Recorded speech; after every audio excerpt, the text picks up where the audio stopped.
Hi, dear friends. Excuse me. Today we are back with this beautiful book by Joanna De Ângelis by the medium Divaldo Franco, Jesus in Our Games. And I think in this day and age, we truly need Jesus in all opportunities to learn more, but to also feel our Master's presence everywhere we go. So today we are continuing with this beautiful book of Jesus in Our Days in chapter 8. Jesus and duty. There can be a doubt that countless people unconsciously believe they deserve to have it all. They even think that the sun shines because they exist, in order to provide them with light, warmth, and life. They lock themselves up in their self-bestowed values. But when confronted with reality, they become embittered or rebellious and lapse into aggressiveness and depression. They do not assume responsibility or fulfill their duties. On occasion, they do make a commitment but soon abandon it,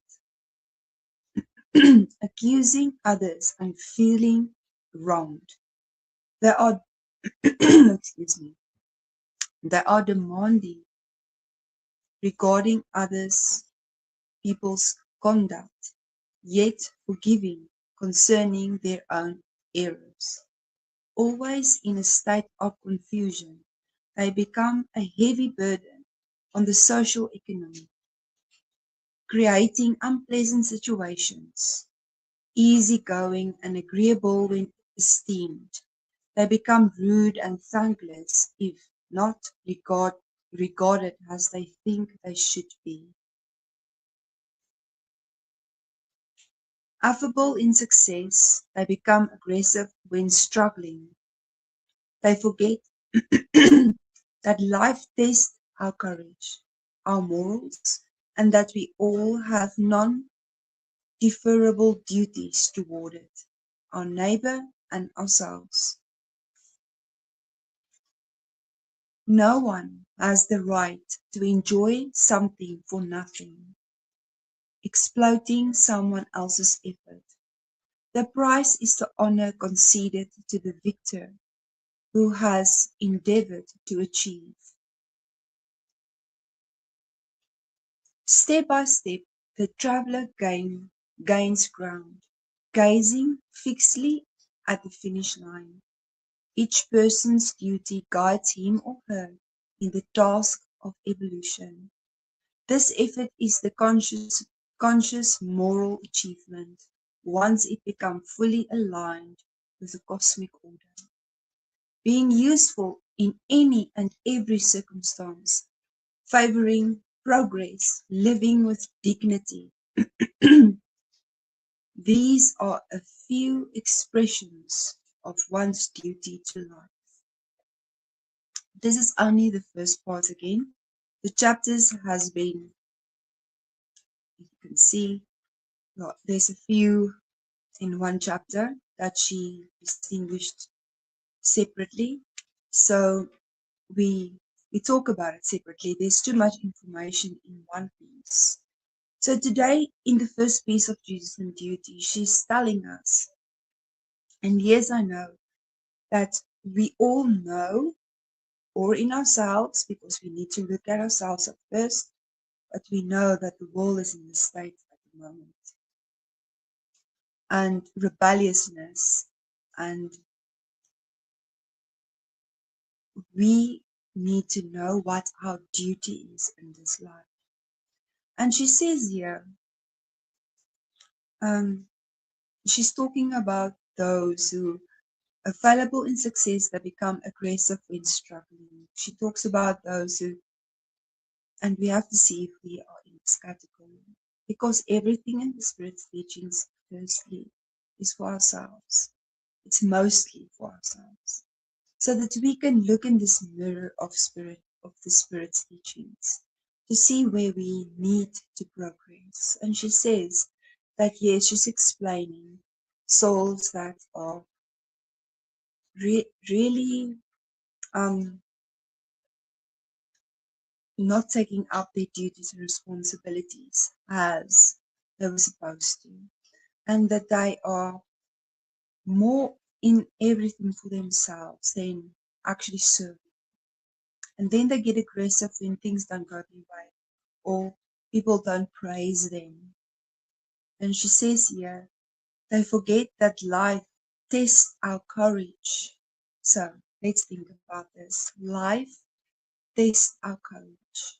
So in our duties that we need to do, of course we're going to be tested because this is a planet of trials and expiations. So if we can't go through these trials with courage and to take every lesson to and to take every lesson that we get from the Spirit's teachings, to elevate ourselves, to work harder, to know that this is not about us, our morals, and that we all have non-deferrable duties toward it. Let's just read this again. They forget that life tests our courage, our morals, and that we all have non-deferrable duties towards it, our neighbor and ourselves. So we have a duty, a special mission, and we can't give it to someone else to do. This mission is our mission, and we need to finish this mission, whichever it is, wherever you are. No one is excluded from this. So, and we have a responsibility towards our neighbor and ourselves, she says here. And then she says, no one has the right to enjoy something for nothing. So we can't just have everything we want. Because if you ask someone, what do they want in life? And it's not a house and a car. And especially when you talk to children, then you can see what is going on in the house and what is the mindset in the house, because they will tell you about, especially those who just finish up school and starting their careers, and those you will see what they want to work for, and then you can hear how they grew up. What was the main topic in the house? Was it to evolve spiritually, or to go after everything, like having a house, having a car, all these things that people think we have to accumulate, and that's why we need to have a job, and that's why we are young, and that's far from the point. The point is we are here to serve. It is very essential so that we can let our children know daily that we are here to serve. That's the only reason we are here. We only need to look at our master to see that nothing in this world is ours. We don't need that much. If we really look at what we truly need to go through life, it's very little. It's really very little. She says the price is the honor conceded to the victor who has endeavored to achieve. So the price is the honor conceded. It is an honor if you go through all these tests, if you let go of things. Spirit mentors, if you look around you at your husband and your children and your family and everyone around us, they told us that we should look at every spirit around us as a child of God, and not as my children, my husband, my family, but as a child of God. That maybe we are here to help assist in their evolution. And how do we do that, beloved friends? We work. We work on ourselves, and we work so that we can give love Give love and assist and remind what is most important in life. To be there to listen, to be there to just to be there sometimes.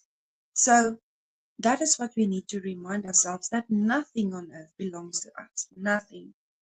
We are only souls that are here to assist and to learn. That's it. Jesus he was not big in himself. Let's just see how we can see how Jesus was. He was simple. He didn't accumulate things. He had one piece of clothing. Everything was simple. And he never talked about himself as this power. And he never used something for himself. He always gave to everybody around him. Assist everyone. And that is the example. No one was bad in his eyes. It was only those who needed help. And that is how we need to look at ourselves at first, because in the first part she's telling us about a mindset that is only focused on our ego. And in the second part she's telling us step by step the traveler gained ground, gazing fixedly at the finish line. So we would think that one day we would cross that finish line, but what are we taking there? What are we leaving behind? Each person's duty guides him or her in the task of evolution. So she says that every person's duty guides them. So if you know what your duty is, and if you look around you, you will see what your duty is. It will guide you to your own evolution, because that is where we grow. This effort is the conscious moral achievement once it becomes fully aligned with the cosmic order. If we are in order with God's will, she says that the effort is a conscious moral achievement. That is what we want to achieve while we are in God. She says being useful in any and every circumstances, favoring progress, living with dignity. These are the few expressions of one's duty in life, and that's easy. Being useful in every circumstance, favoring progress, and living with dignity. So let's think about it. And firstly, beloved friends, yes, we can show fingers to a lot of people, but we are not the judges here. We are here to look at ourselves, at our own journey, our own evolutionary, and at our own duty that we need to do. So this is Jesus and duty. What are your duty? So that is the thing to meditate about. What are our duties in this world? Thank you so much for joining me again today, beloved friends. Until the next part of this chapter, thank you. Bye.